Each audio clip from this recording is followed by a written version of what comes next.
Vous êtes sûr, Jésus sur ta vie? Et ça, c'est un problème, surtout chez les femmes.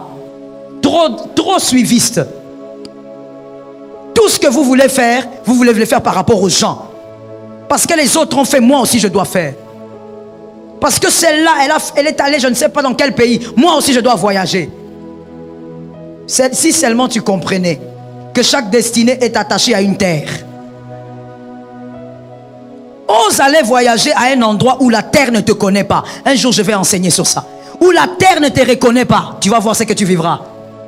On ne voyage pas par plaisir. Est-ce que quelqu'un m'entend? Même si c'est un voyage pour ne pas habiter, pour aller faire un travail ou faire un commerce, même là, on ne va pas sur une terre par plaisir. Cette terre doit te recevoir. Cette terre doit avoir l'instruction que ta destinée est attachée à la terre. C'est comme ça que tu apprends des gens, ils voyagent, ils vont faire des choses, acheter les marchandises pour vendre. Il va, il achète bien, il revient ici, il fait faillite. Il y a des choses qu'il faut comprendre. Ne sois pas l'homme de la foule, soumets-toi à Dieu selon ce qu'il t'a dit. Voilà pourquoi chaque personne doit avoir le réma de Dieu pour sa vie. Qu'est-ce que Dieu t'a dit sur ta propre vie?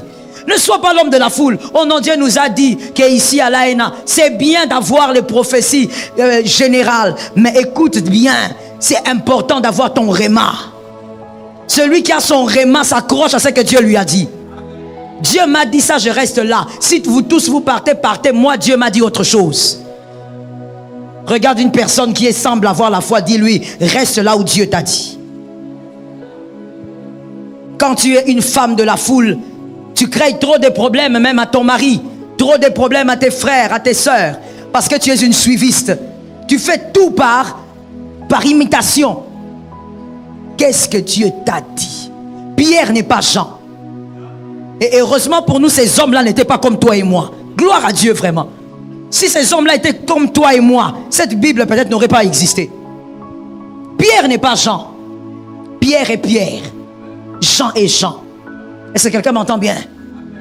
Pierre, lui, il est dans les domaines des miracles. Il est dans les domaines de l'enseignement. Jean, lui, il a le stylo. Lui, il a le stylo. Il écrit. Les yeux sont ouverts.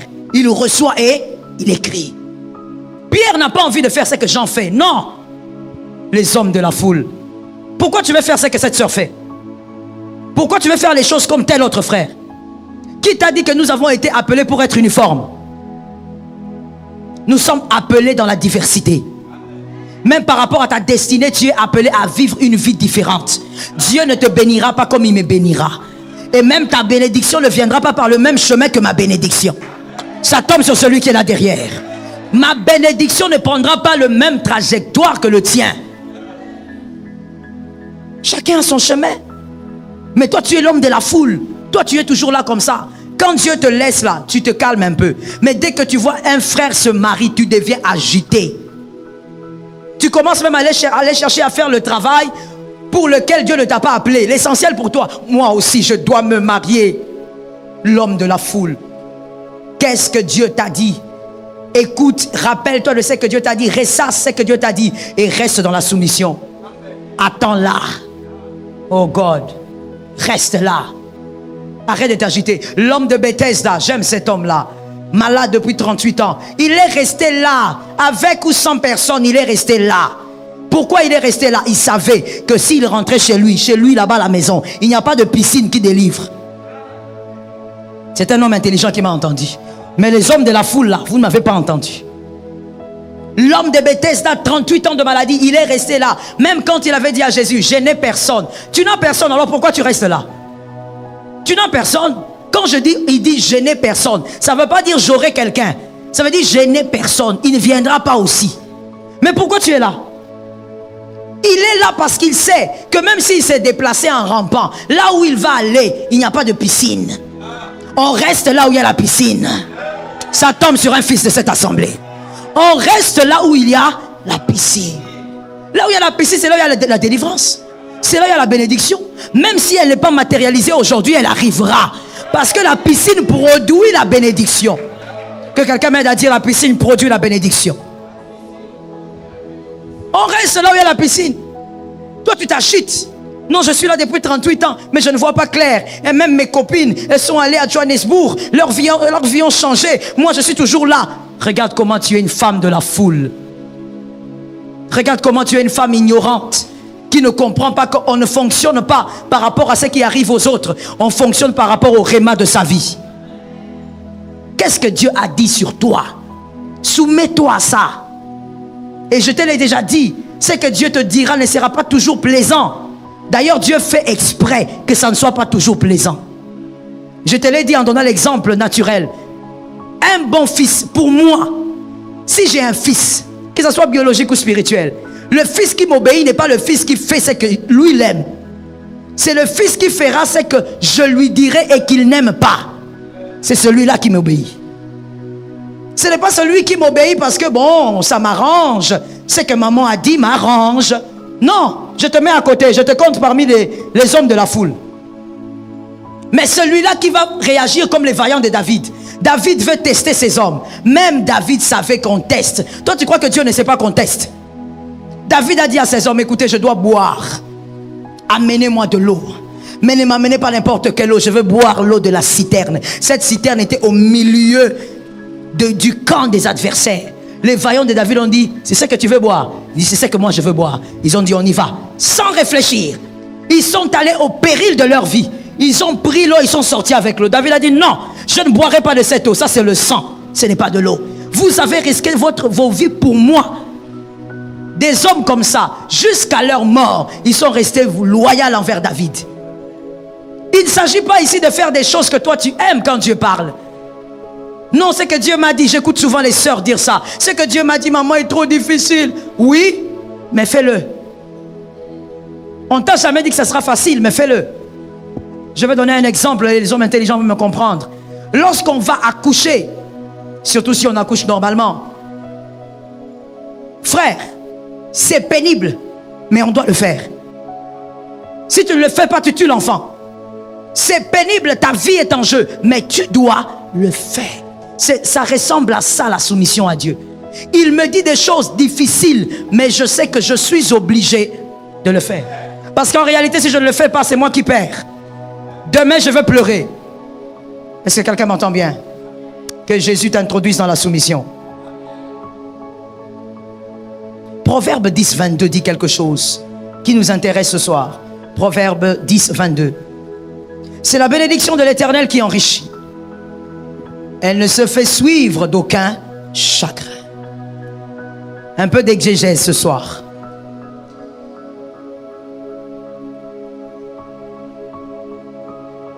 On commence cette phrase en disant « c'est la bénédiction de l'Éternel ». D'accord? Il y a le verbe « être » qui commence la phrase. C'est la bénédiction de l'Éternel. Et ce verbe « être » exprime non seulement la particularité d'une chose, mais elle exprime aussi la position d'une seconde.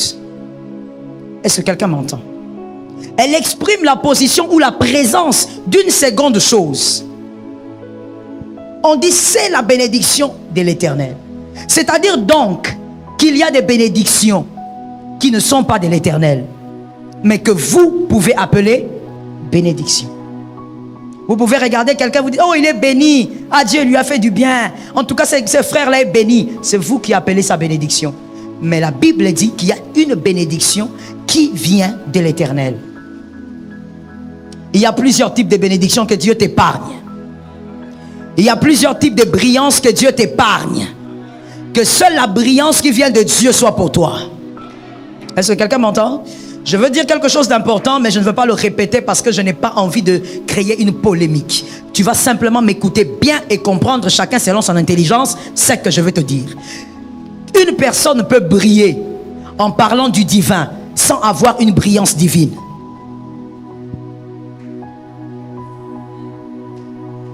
La Bible dit, c'est elle qui enrichit.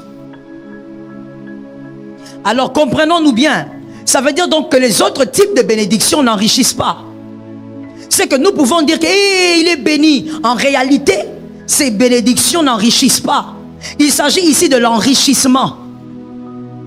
Il ne s'agit pas de posséder seulement des biens. Enrichissement. On dit c'est la bénédiction de l'Éternel. C'est seulement celle-là qui bénit, qui enrichit. Lorsqu'on parle d'enrichissement, on voit que que la prospérité est en train de s'étendre. Que quelqu'un me dit ça s'étend. La prospérité s'étend, c'est-à-dire tu n'es pas béni seulement parce que tu as des maisons, des voitures, un compte en banque fourni, mais on parle d'une prospérité qui s'étend au-delà du matériel. C'est la bénédiction de l'Éternel qui enrichit. Ça veut dire qu'il n'y a pas que le matériel que vous possédez, mais cette bénédiction enrichit encore autre chose. Vous rend prospère aussi dans un autre domaine. Vous serez prospère, mais votre descendance aussi sera prospère. Ça tombe sur moi-même. Vous serez prospère, mais votre descendance aussi sera prospère. C'est la bénédiction de l'Éternel. C'est-à-dire, vous avez le matériel, vous prospérez sur terre, mais vous êtes aussi riche au niveau de votre âme. Votre âme est riche. C'est-à-dire que vous n'avez pas que la prospérité terrestre, vous avez aussi la prospérité céleste. Vous êtes enrichi. Et c'est la bénédiction de l'Éternel. Et si vous êtes enrichi au niveau de votre âme, vous aurez aussi dans votre descendance des personnes qui seront enrichies dans leurs âmes. Vous n'aurez pas des riches dans la famille qui vont en enfer.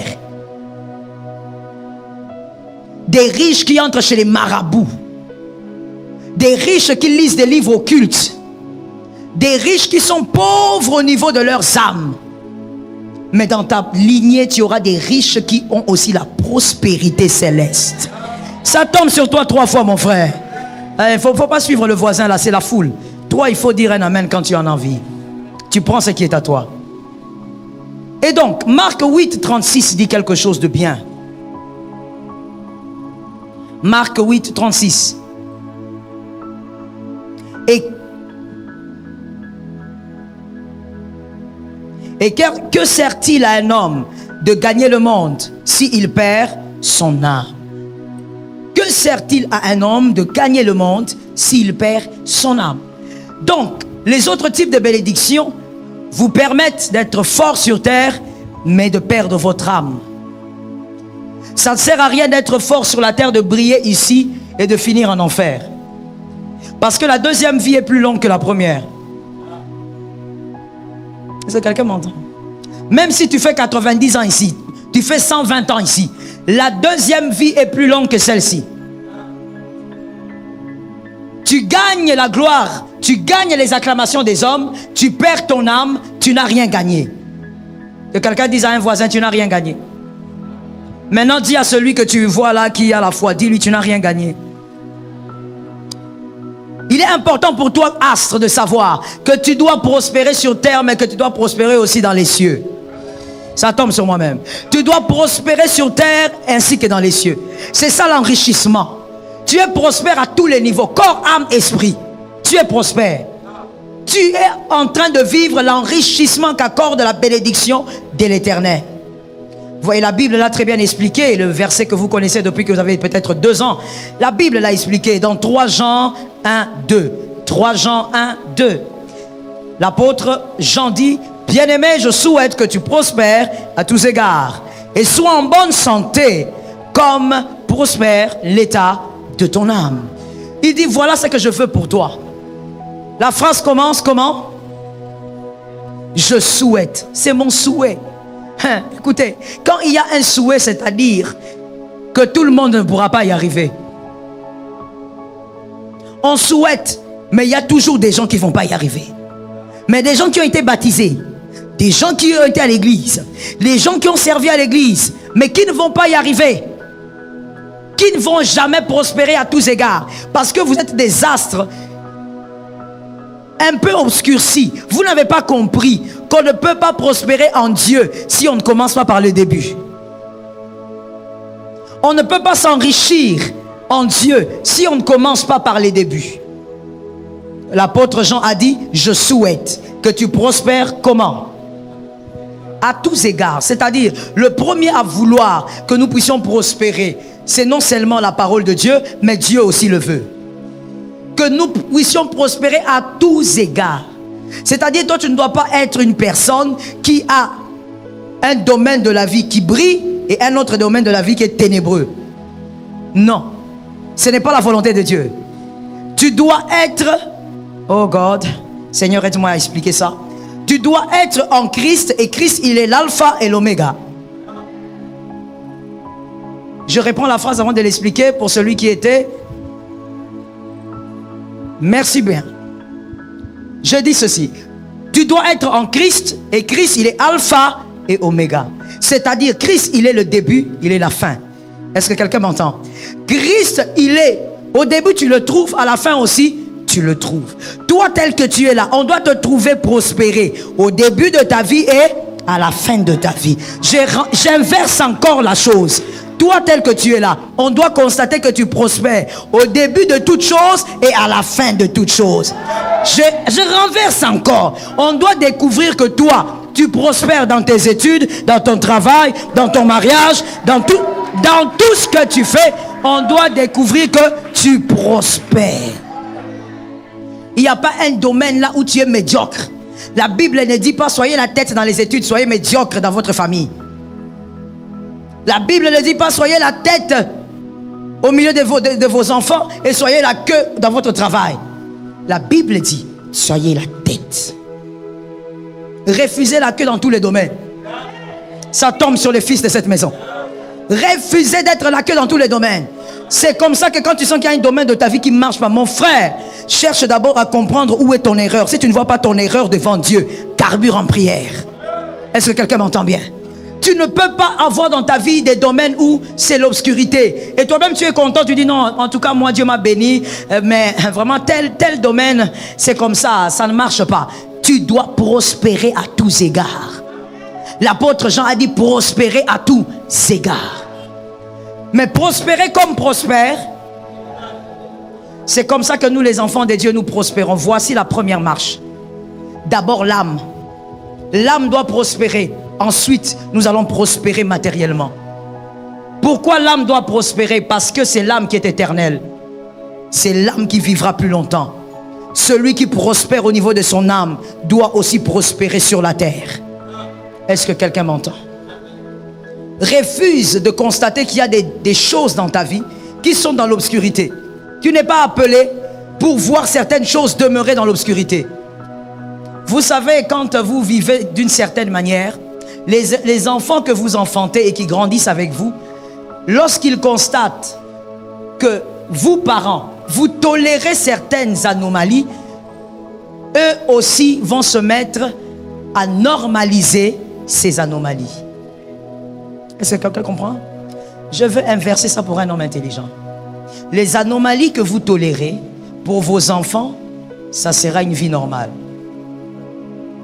Ça sera même des habitudes. Ce que vous tolérez va prendre forme dans la vie de vos enfants. Vous devez refuser de tolérer ça.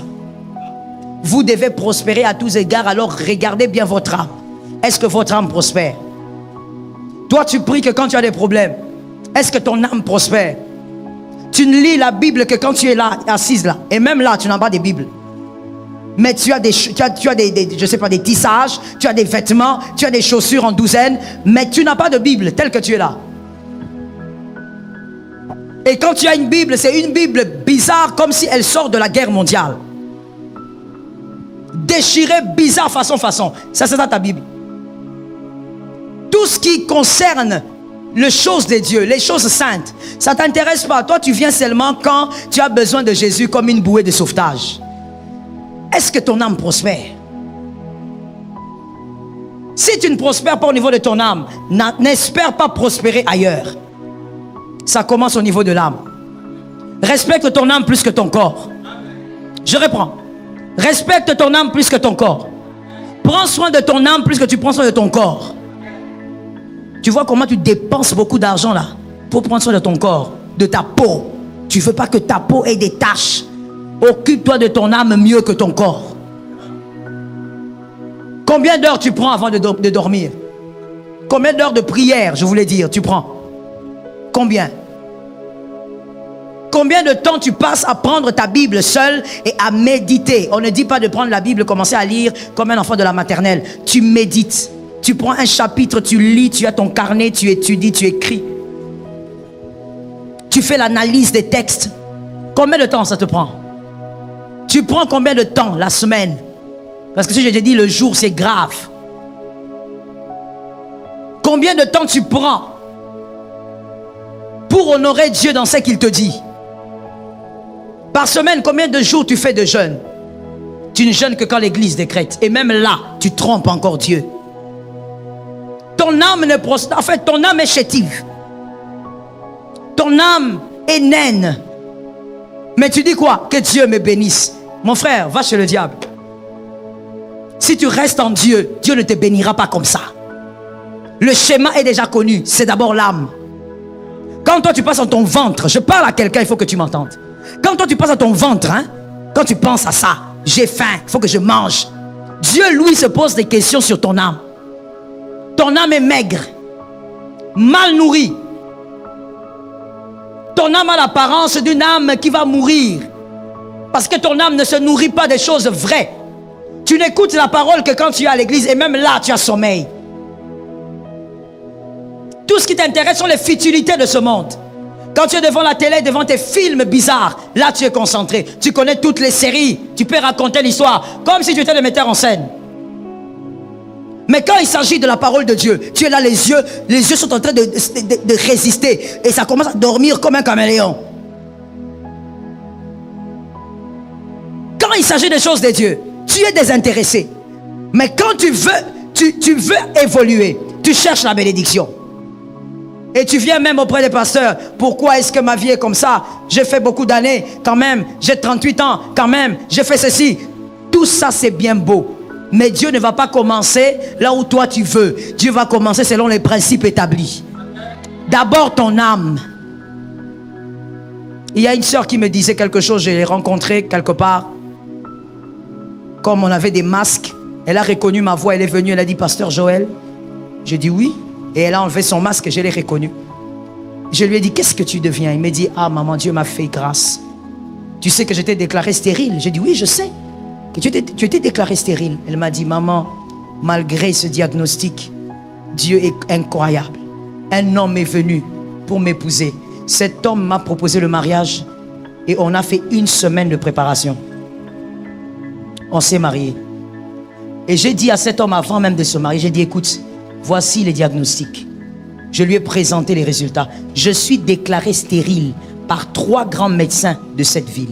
Je ne peux pas avoir d'enfant. Le gars qui lui dit, toi, tu es ma femme. Dans la vie, il faut rencontrer les hommes spirituels. Je répète ça pour quelqu'un qui n'a rien entendu. Dans la vie, il faut rencontrer les hommes spirituels. Rencontrer des hommes qui ne sont pas chers que chers, qui ne sont pas que gabarit sur gabarit, mais qui sont spirituels. Cet homme a dit, c'est toi ma femme. Moi, je vais t'épouser avec ou sans ça. Elle se marie. Elle commence à prier maintenant pour l'enfantement. 1 année passe. La 2e année, elle sent le Saint-Esprit lui dire, va voir ton pasteur. Elle est allée voir son pasteur. Elle croyait qu'elle allait partir pour la prière. Dieu a parlé à son pasteur. Lorsqu'elle parle, son pasteur dit, laisse-moi d'ailleurs ouvrir une parenthèse avant d'évoluer. Mon frère, que Dieu t'aide à être dans une bonne église. Quand tu es dans une bonne église, arrête d'être ingrat, orgueilleux, méchant, mauvais, irresponsable. Reconnais que Dieu t'a donné une bonne église.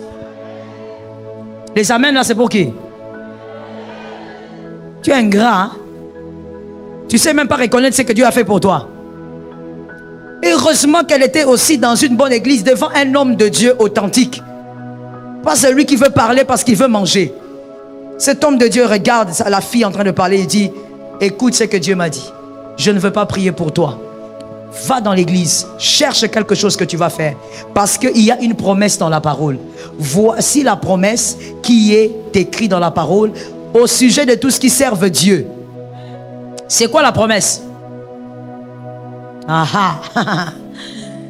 Voilà. Quand je disais les âmes naines. Donc tu ne lis pas la Bible. C'est quoi cette parole? Toute arme forgée contre sera. Mais il y a une suite. Voilà. Telle est la c'est pas pour tout le monde. On a église, levons les mains, tout arme forgé contre nous. C'est mal prié. Ce verset n'est pas pour tout le monde. C'est pas pour les fidèles. Ce verset est pour les serviteurs. Celui qui balaye à l'église, celui qui torchonne à l'église, celui qui sert dans l'église. Son pasteur lui a dit, tu as vu ce verset? La Bible dit que si tu sers, voici, toute arme sera nulle et sans effet. Que ça soit spirituel, que ça soit médical, va, sers Dieu dans l'église. La sœur a dit, merci papa. Elle est sortie. Voici des choses dont même je parle. L'obéissance. Toi, on va te parler comme ça, tu sors, tu pars à la maison. J'ai réfléchi. Tu passes 2 mois en train de réfléchir alors qu'il s'agit de ta propre vie. La sœur est entrée à l'église, elle a dit, Seigneur, dis-moi, je vais faire comment? Pendant qu'elle était en train de prier, de parler, elle voit seulement une sœur passer. Elle commence à essuyer les chaises. La sœur regarde. Elle dit, c'est le parler de Dieu. À partir d'aujourd'hui, je veux travailler dans le nettoyage. Je veux m'occuper de nettoyer l'église. Elle est entrée dans le nettoyage. Ça n'a pas fait 6 mois. Si tu es aigri, acclame ce que Jésus a fait. Ça n'a pas fait 6 mois. Elle me dit, maman, tu m'as trouvé ici, non? Tu as vu ce qu'il y a dans mon paquet? J'achète les chaussures pour mon fils. Voici, j'achète les vêtements pour mon fils. Et ce que j'ai vu, c'était déjà pour un enfant peut-être même de 3 ans. Il dit, maman, voici ce que Dieu a fait pour moi. Et même quand je suis allé pour accoucher, je suis allé chez le médecin là, le tout dernier qui m'avait diagnostiqué. Et ce médecin-là, heureusement, c'était aussi un enfant de Dieu. Il regarde, il dit, toi, tu es un Dieu. Il a dit à cette femme, toi, tu es un Dieu. Des fois, tu t'embrouilles pour rien. Écoute, imagine-toi si cette sœur avait dit, je vais d'abord à la montagne, je vais en retraite, que Dieu parle, que tu fais des choses là où Dieu n'est pas. Tu ne te soumets pas à la volonté de Dieu. Cette femme a obéi, il fallait seulement servir Dieu. Elle n'a pas fait 6 mois. Pourquoi tu penses qu'obéir à Dieu est une perte de temps? Quand Dieu te dit, reste là, reste là. Si cette sœur avait expliqué aux gens que voici, on m'a déclaré stérile, mais on m'a dit de servir Dieu, qu'est-ce que les gens m'allaient dire? Tu es folle. Toi, tu crois que servir Dieu va te faire quoi? Toi, tu n'as pas vu qu'il y a des gens qui servent le Seigneur, leur vie est comment? Mon frère, on n'a pas la même vie. Quelqu'un m'entend bien? Quand elle a commencé à essuyer les chaises à l'église, à balayer l'église, certainement que dans ce service, il y a aussi des femmes qui ont des besoins. Mais elle a obéi à ce que Dieu avait dit. Elle a été restaurée. Mon frère, ne joue pas avec la soumission. Ne joue pas avec l'obéissance à Dieu. Et comprends aussi que ce qui nous fait prospérer, c'est d'abord le fait qu'on respecte nos âmes. Une femme qui a envie d'enfant, hein, peut-être qu'il faut être une femme pour comprendre ça. Une femme qui a besoin d'enfant. Toi, tu lui dis plutôt, va à l'église, va servir Dieu. Tu ne lui imposes même pas les mains. Si c'était toi, comme moi je te connais, la journée là va se terminer avec des ragots. Moi j'ai des problèmes, maman ne s'occupe pas de nous, maman elle n'est pas là, maman elle est là. C'est pourquoi aussi tu as la malédiction sur ta tête. L'âme doit prospérer d'abord. Ça veut dire que moi j'ai vu ce que l'homme de Dieu avait dit dans 2 dimensions. Premièrement, il y avait la vérité qui est biblique, que quand tu sers, Dieu t'épargne de certains combats. Mais il y a aussi autre chose. Ça veut dire, au lieu de te focaliser sur ton problème, pense d'abord à ton âme. Concentre-toi d'abord sur ce qui est essentiel pour Dieu. Fais prospérer ton âme. Ah oui, ça ne vient pas par le Saint-Esprit. Toi-même, d'abord, tu dois commencer par faire prospérer ton âme. Respecte les choses qui nourrissent l'âme. Les choses spirituelles qui nourrissent ton âme. Je peux parler? Ah, tu as dit Amen, hein? Ok, il faut savoir que ce que je vais dire là, ça va choquer. Mais je vais lancer ça comme ça. Tu ne nourris pas ton âme. Tout ce que tu nourris, c'est le corps. Tu fais que grossir. Tu continues, tu montes. 2019, tu étais à 80 kilos. Aujourd'hui là, tu as 150. Tu fais que t'empiffrer. Mais quand on te dit de prier, 3 minutes c'est trop. Tu as sommeil. Une âme maigre. Une âme qui n'a pas de force. Oh God.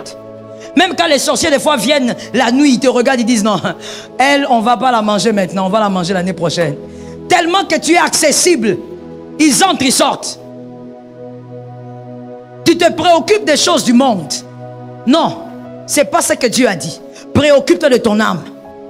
Quand tu vas prospérer au niveau de ton âme, le reste aussi va arriver. Je vais t'expliquer une vérité. Celui qui prospère au niveau de son âme, qui respecte les choses saintes, saura que le travail n'est pas une distraction. Même le travail, il va apprendre à respecter le travail. Parce qu'au niveau de son âme déjà, il est en train de respecter les choses sacrées.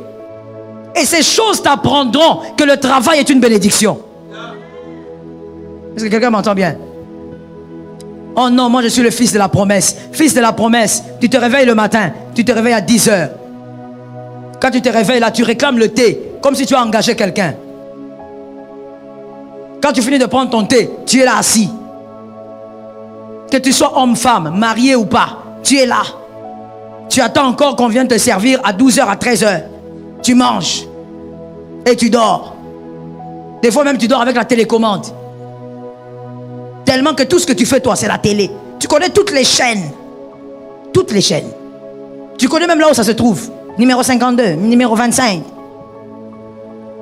Mais si on te dit seulement où se trouve la tentation de Adam avec Ève, la chose la plus simple de l'école du dimanche, donne-moi les versets, chapitre et verset. On va écouter ici. Tu vas me donner Habakkuk. Et même là encore, quand on va te dire Habakkuk, tu ne sais même pas si Habakkuk c'est ton voisin ou il est dans la Bible. Tu es dans autre chose. Pourquoi? Tu es focalisé sur les choses terrestres. Les choses terrestres ne seront pas pour toi un acquis si toi tu ne commences pas par prospérer au niveau de ton âme. Que Jésus nous aide. La prospérité de l'âme pérennise aussi la prospérité terrestre. Quand on prospère au niveau de son âme, on va pérenniser tout ce qu'on aura sur terre. Ah oui, celui qui prospère au niveau de son âme sait que quand Dieu bénit, ce n'est pas pour dépenser. Quand Dieu bénit, c'est pour bien gérer. Dis ça à ton frère. Quand Dieu bénit, c'est pour bien gérer, c'est pas pour dépenser. Non, Dieu nous a bénis, comme Dieu nous a bénis qu'on respire un peu. Qu'est-ce que ça veut dire? Lorsque Dieu vous bénit, c'est pour bien gérer. Et celui qui, au niveau de son âme, prospère, la parole de Dieu le transforme, il apprend par la parole, il saura qu'on n'est pas béni pour dilapider. Toi, dès qu'on te donne un $100, ça va terminer aujourd'hui et tout de suite. Maintenant même, tu dois tout finir. Et quand on te dit, mais où est le $100? Hein? C'était un petit $100. Pour toi, c'est petit, alors que tu n'arrives pas à produire $5. Les gens qui aiment dire, c'était un petit $200. Ils n'arrivent pas à produire 1000 francs. Celui qui produit de l'argent, même 1000 francs, il va respecter. Parce que ces 1000 francs-là est le produit, le résultat de sa souillure. Il ne joue pas avec. Mais toi, là, on te donne $50, tu dilapides. 2 heures, c'est trop, c'est terminé. Et quand on te demande, ah maman, $50, ça ne vaut pas grand-chose au Congo. Qu'est-ce que tu racontes? Celui qui prospère au niveau de son âme va pérenniser aussi sa richesse. Par la bonne gestion, par l'intelligence, mais aussi par l'onction. Oh Lord. Elle vous permettra, comme je le disais, de transmettre à vos descendants une véritable prospérité. La Bible dit que cette prospérité, elle ne se fait suivre d'aucun chagrin. Quelque chose facile à comprendre, donc quand on lit, c'est que en réalité, toute richesse est accompagnée de quelque chose. Parce qu'on dit que celle-là, la bénédiction de Dieu, ne s'est fait suivre d'aucun chagrin. À retenir pour la vie, toute bénédiction se fait suivre de quelque chose. Tout ce que les hommes peuvent appeler bénédiction se fait suivre de quelque chose. Lorsque vous admirez la brillance d'un astre, attention, soyez sûr de ce qui accompagne cette brillance-là. Toute brillance est suivie de quelque chose. Faites attention, voilà pourquoi je vais dire à quelqu'un, n'envie pas. J'ai beaucoup parlé de l'envie la semaine passée et je pense que c'est parce que le Seigneur veut vraiment nous guérir. N'envie pas. Quand tu vois quelqu'un briller, laisse briller. Si tu peux glorifier le Seigneur, glorifie le Seigneur. Mais n'envie pas la brillance de quelqu'un, tu ne sais pas qu'est-ce qui est derrière. Il n'y a aucune brillance qui n'est accompagnée de rien. La brillance est toujours accompagnée de quelque chose. C'est la bénédiction de l'Éternel qui enrichit. Elle ne se fait suivre. Quand tu vois un homme être béni sur terre, il y a quelque chose qui suit sa bénédiction. Il y a quelque chose qui accompagne ça. Certains, c'est la malédiction qui accompagne. Pourquoi? Parce qu'ils ont reçu cette bénédiction par le sang. Ils ont reçu cette richesse par le sang. Pas dire richesse, pas bénédiction. Ils ont reçu cette gloire par le sang. Et donc, c'est la malédiction qui accompagne. Et toi, tu es en train d'envier. Ah, pourquoi est-ce que ma vie n'est pas comme telle? Si seulement mon mari était comme lui. Vraiment, si seulement. N'envie pas la brillance, tu ne sais pas qu'est-ce qui accompagne cette brillance. La Bible dit, c'est la bénédiction de l'Éternel qui ne se fait suivre d'aucun chagrin. Il n'y aura pas de chagrin quand l'Éternel te visitera. Il n'y aura pas le chagrin quand l'Éternel arrosera ta vie. Non. C'est-à-dire, quand on dit il n'y aura pas de chagrin, c'est-à-dire ni chez toi, ni chez ta descendance. Pas de chagrin. Ce n'est pas des gens qui sont bénis et puis la nuit, il y a quelqu'un qui vient là. Je suis venu pour que tu me donnes le compte rendu. Quel compte rendu? Le compte rendu là la nuit. Pendant le sommeil. Quand tu vas voir quelqu'un les yeux rouges le matin. Il n'a pas dormi. On est venu l'harceler la nuit. Dieu, quand il bénit, ni toi ni tes enfants ne seront visités la nuit par des choses bizarres. Personne ne viendra dire, voilà, l'argent là c'est les Kodia. Non, il n'y a pas de Kodia qui tiennent. La bénédiction de l'Éternel. Personne ne te dira, bon, comme tu es là, ta richesse provient de notre famille, c'est parce que tu dois tous nous nourrir, tu dois t'occuper de nous. Non, je m'occupe de vous par amour, par compassion. Mais je ne suis pas dépendant d'un pouvoir. Est-ce que quelqu'un m'entend?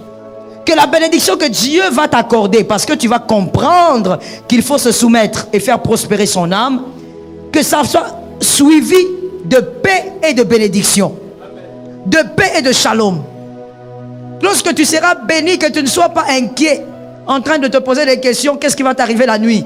Dors en paix. Ceux qui sont bénis par l'Éternel dorment dans la tranquillité.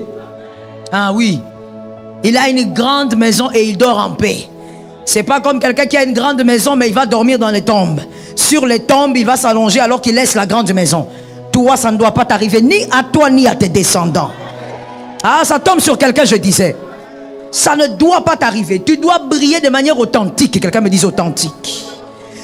Vous êtes sur Jésus sur ta vie?